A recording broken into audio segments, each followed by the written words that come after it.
வணக்க மக்களே, பாஜக எவ்வளவு பேசியுமே நோ என்ட்ரி போட்டுட்டாரா எடப்பாடி பழனிசாமி? எதுக்காக அப்படின்றத பத்தியும், அதிமுகவை ஜெயிக்கவே விடமாட்டேன் அப்படின்னு சபதம் எடுத்திருக்காரு செந்தில் பாலாஜி. அத பத்தியும் தான் இந்த வீடியோல பார்க்க போறோம்.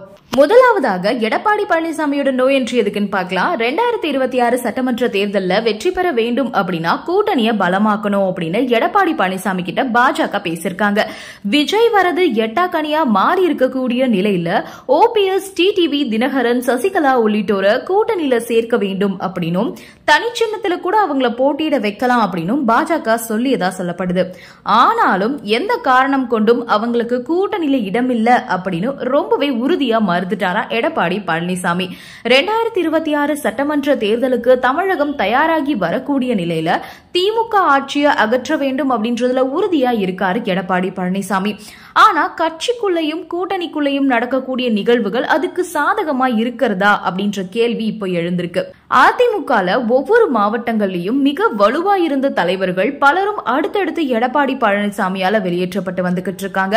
தேவர் சமூக செல்வாக்கு மிக்க ஓபிஎஸ், டிடிவி தினகரன், சசிகலா ஆகியோர் அடுத்தடுத்து வெளியேற்றப்பட்டு இருக்காங்க. தற்போது கொங்கு மண்டலத்துல மிக முக்கிய தலைவரும் அதிமுகல மிக மூத்த தலைவர்களில் ஒருவருமான செங்கோட்டையனும் அவருடைய ஆதரவாளர்களும் அதிமுகல இருந்து நீக்கப்பட்டிருக்காங்க.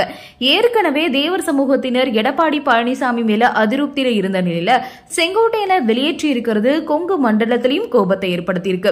ஆனா செங்கோட்டையன் சென்றதால அதிமுகல எந்த பிரச்சனையும் இல்ல அப்படின்னு சொல்லி வந்துகிட்டு இருக்காங்க எடப்பாடி பழனிசாமியுடைய ஆதரவாளர்கள்.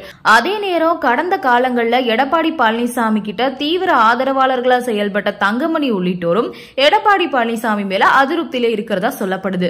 அன்வர் ராஜா, மைத்ரேயன் உள்ளிட்ட தலைவர்களும் தங்கள் பகுதியில சற்று செல்வாக்கோட இருந்த நிலையில அவங்களுமே இப்ப திமுகவுக்கு சென்றிருப்பது எடப்பாடி பழனிசாமிக்கு நெருக்கடியை ஏற்படுத்தியிருக்கு. இந்த நிலையில 2026 தேர்தல்ல திமுகவை வீழ்த்த வேண்டும் அப்படின்னா வலுவான கூட்டணி அமைக்க வேண்டும் அப்படின்றது எல்லாருக்கும் தெரிஞ்சதுதான். பாஜக அதிமுகவை தவிர்த்து தற்போது அந்த கூட்டணியில பெரிய அளவுல எந்த கட்சியுமே இல்ல.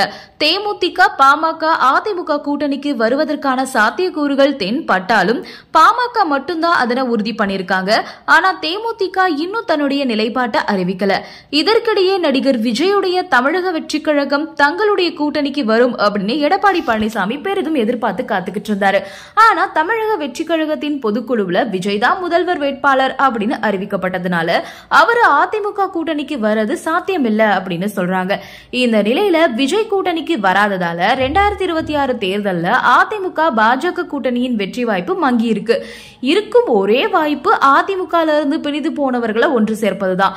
ஆனா கட்சியில இருந்து வெளியேறியவர்களை கூட்டணியிலையும் சேர்க்க மாட்டேன் அப்படின்னு எடப்பாடி பழனிசாமி உறுதியா இருக்கிறதா சொல்லப்படுது.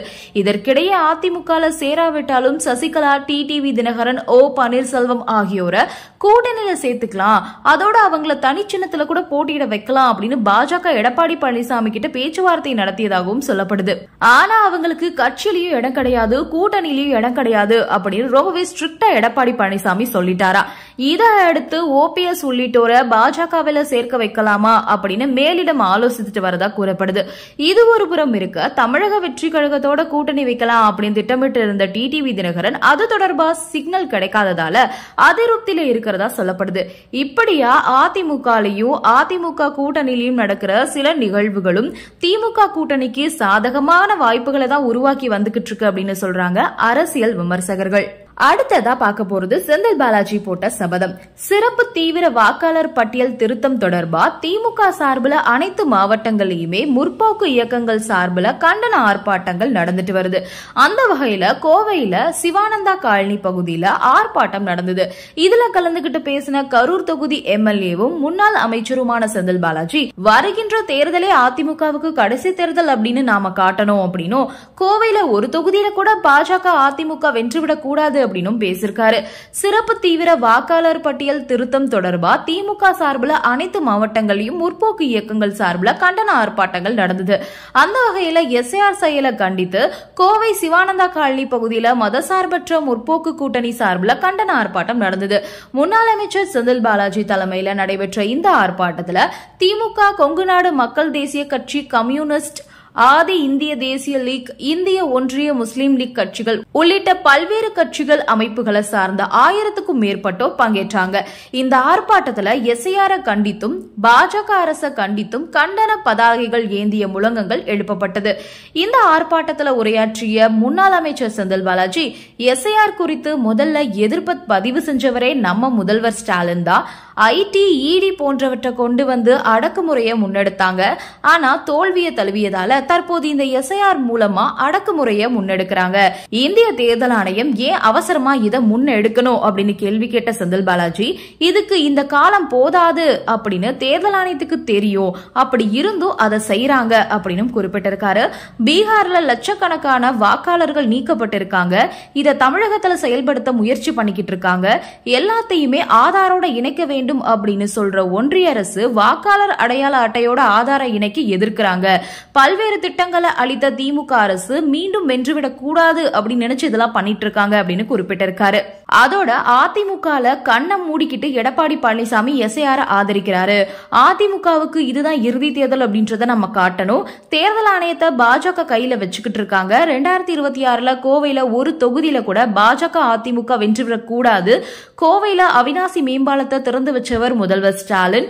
இன்னும் பெரியார் நூலகம், செம்மொழி பூங்கா இப்படின்னு பல்வேறு திட்டங்களை அழைச்சிட்டு வந்துட்டு இருக்காரு. கோவையில வரலாறுக்கான வளர்ச்சி இங்கு ஒரு எம்எல்ஏ கூட இல்லாமலே முதல்வர் கொண்டு வந்திருக்காரு. அதனால நாம எல்லாரும் ஒன்றா இணைந்து எஸ்ஐஆர் முறியடிப்போம் அப்படின்னு பேசியிருக்காரு செந்தில் பாலாஜி. இந்த வாக்காளர் பட்டியல் திருத்த நடவடிக்கையானது ஜனநாயக முறையை பாதிக்கும் வகையில் இருக்கிறதாகவோ, தேர்தல் ஆணையம் உடனடியா இந்த நடவடிக்கையை கைவிட வேண்டும் அப்படின்னு சொல்லிதான் திமுக உள்ளிட்ட கட்சிகள் வலியுறுத்தி இந்த போராட்டத்தை நடத்திட்டு இருக்காங்க. காரணம், வெளி மாநிலத்தவர்களுக்கும் வாக்குரிமை கொடுக்கும் முயற்சியே இந்த அவசர திருத்த பணி அப்படின்னு சொல்றாங்க.